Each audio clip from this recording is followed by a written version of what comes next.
So my proposal was we have centrally owned and managed resources at OU and at OSU. Let's just make them available to everybody in the state.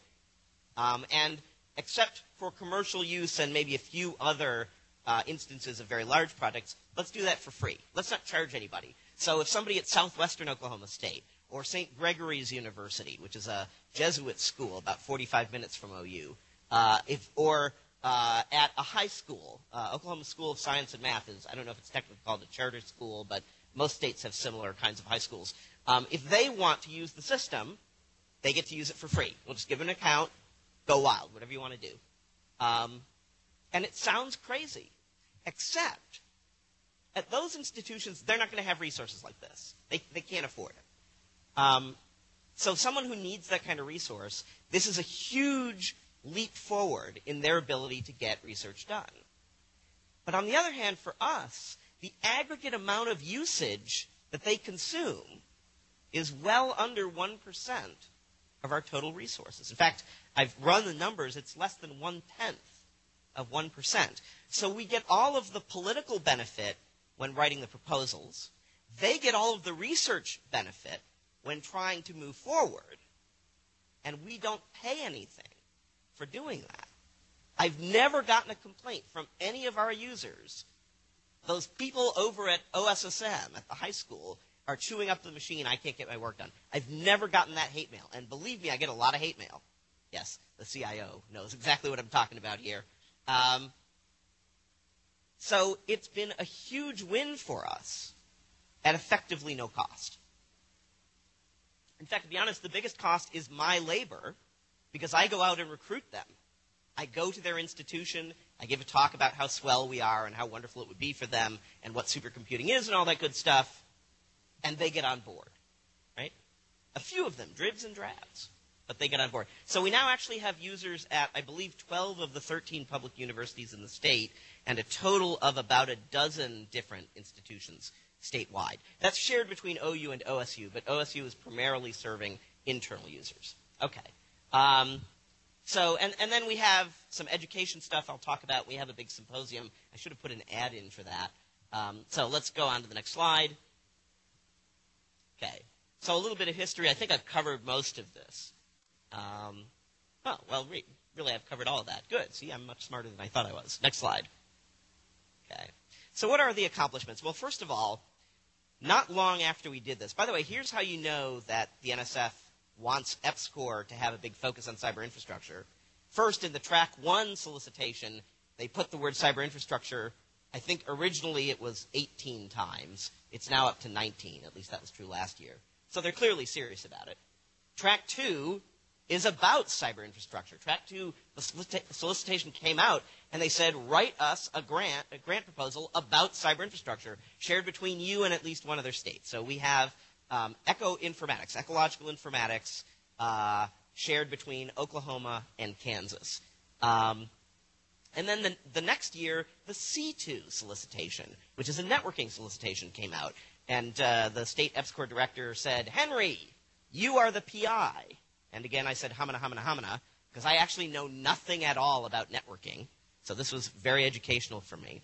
But the great thing about these is they create opportunities for additional collaboration with other institutions around the state. So with networking, our C2 grant covers not only the PhD granting institutions, OU, OSU, University of Tulsa, which is a private institution, but also covers Langston University, which is our only historically black university in Oklahoma, covers the Noble Foundation, which is not a university at all. It's actually a private research foundation paid for out of a big endowment that came from oil money.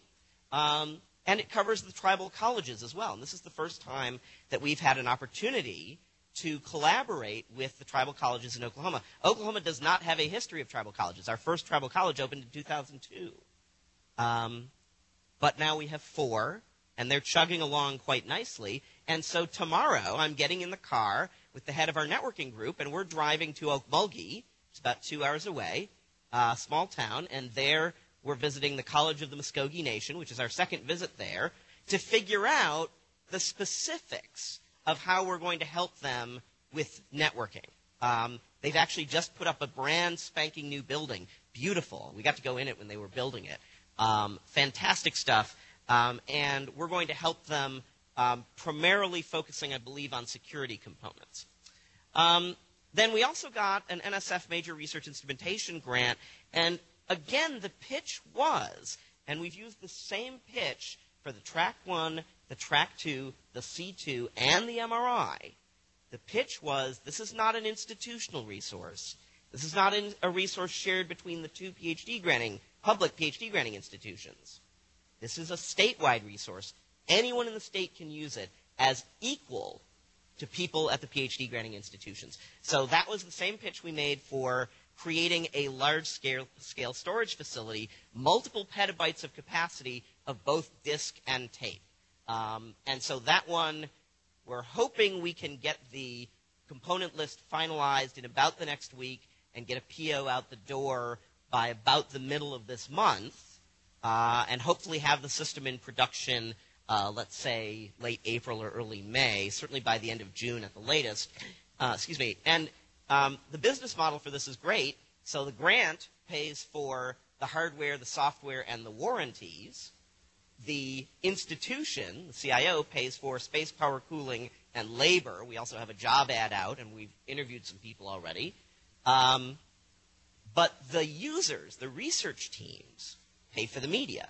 So they buy the disk drives, they buy the tape cartridges. This gives us a lot more sustainability, because if we just bought a bunch of capacity, they would fill it in 10 minutes. How many of you have disk drives that are full? Yeah. You put capacity out there, they immediately fill it.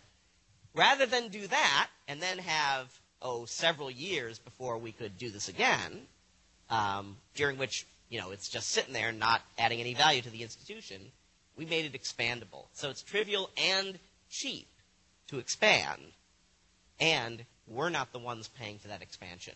The individual research teams, their grants, are paying for the expansion at very modest cost. A tape cartridge today is about $100 and has capacity of about 1.5 terabytes.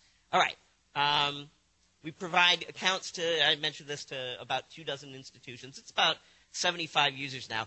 In about a 2-year span, that's up by a factor of 2. And that actually corresponds very well to our general observation, which is our user base doubles about every 2 years. So there's a Moore's law on usage and users, as well as on technology. And we're directly responsible for those 4 grants. Now, we're by no means solely responsible, especially for the Track 1, but they wouldn't have succeeded without this. Necessary but not sufficient. So $20 million in NSF grants just over that 3-year period. Next slide. Okay, so some outcomes. Next slide. External funding outcomes. I don't have numbers from the other institutions around the state, because the way that I get these numbers is I send email to all of the users and say, any new grants this year? Any new publications this year? So we know that as of last October, over $100 million worth of external funding that has been enabled by our Supercomputing Center. That's over 160 projects involving over 100 faculty and staff just at OU. By the way, the $100 million is the OU component. It's almost double that, but with collaborators at other institutions. So typically about half the money goes elsewhere, and half the money comes to OU. So to give you a comparison, we added up what was the total external research expenditure over the same period, over the lifetime of our Supercomputing Center. It's a little over $600 million. So we've had better than 7-to-1 return on investment in terms of our costs, and enabled more than 1/7 of the externally funded research at the institution over that same period. Now, of course, that's been accelerating. You'll see that on the publication numbers. So it's 1/7, actually more like 1/6 over that whole period of time, which means it's probably more like a quarter today. Okay, next slide. Okay, so here are the publication outcomes. And I realize publications are different from true research productivity, like creating amazing science and so on.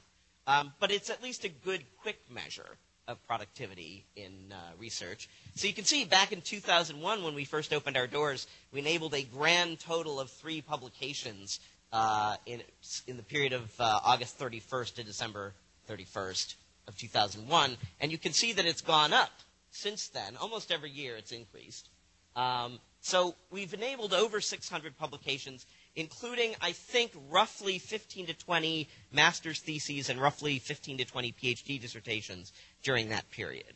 Okay? And all of these would have been, if not impossible, at least much more difficult to do without us doing our job. Next slide. Okay. We also have a workshop series called Supercomputing in Plain English. This is not done for credit. This is done as informal education. And so this semester, we're typically filling a room that nominally seats about 30 people internally. But then we're putting it out on video conferencing to the world. And so the total that we're hitting right now is about 345 people. Mostly in the U.S. We have one person in China. The last time we did this 2 years ago, we had people in Switzerland, India, Mexico, and Argentina. So we've hit the U.S. plus 5 other countries. So over the course of our Supercomputing Center's lifetime, we've taught supercomputing to over 1,000 people, most of them outside of our own institution, a great many of them across our state. So 14 institutions in the state, including our own, as well as government agencies, private companies, and even a nonprofit, academic institutions in several other EPSCoR jurisdictions. In fact, the majority of EPSCoR jurisdictions have participated in this, including North Dakota. And every kind of institution, from PhD granting institutions down to middle schools. We have not actually gone to an elementary school and taught supercomputing, although I've had some elementary schoolers participate in some of these activities, and they ask better questions than the faculty. So I don't see any barrier to doing that. They just haven't volunteered to participate. The overview talk, which is the first of this 11 presentation series, we've given to 20 institutions in Oklahoma, but I've actually given probably over 100 times around the country. Next slide. Okay, so what have we learned from that? I talked about how having the statewide plan costs approximately nothing beyond what we would be spending on ourselves, but has huge payoff. The key to that is cooperation among the institutions. The reviewers, as a general rule, can immediately smell the difference between cooperation on paper and cooperation in practice. And one of the key lessons that I've taken away from my own experience, both in writing proposals and in reviewing proposals on review panels, is that intellectual merit is judged based on what you're going to do, but broader impact is judged based on what you've already done. Because anybody can say that they're going to have a program that brings in greater diversity. Anybody can say that they're going to do a lot of teaching. But if you haven't done it, the reviewers aren't inclined to believe you. If you've been very successful at it, they figure you're going to continue to have success. Okay? So having these kinds of collaborations is really, really key. And my experience has been if you just cold email people at various institutions, they're very excited to be involved. I think a grand total of 2 institutions within Oklahoma have said, no thanks, we don't want to hear about supercomputing. And I've talked one of them into changing their mind. So I'm down to one more, and I'll feel pretty good. Well, then there's another one that won't answer my emails. But a win in cyber infrastructure at any institution in the state is a win for the whole state, for every institution in the state. So this past semester and leading up through mid-January, I was working with my counterpart at Oklahoma State on writing a major research instrumentation proposal to get a large-scale cluster supercomputer at Oklahoma State. Now, why would I do that? I mean, aren't they our hated rival? Doesn't that make us look bad if they leap forward? No, not at all. As it turns out, the better they do, the better we do, because it generates more interest within the state, and especially at the state government level. So a way to think about the state government in Oklahoma, 1/3 OU grads, 1/3 OSU grads, and 1/3 other.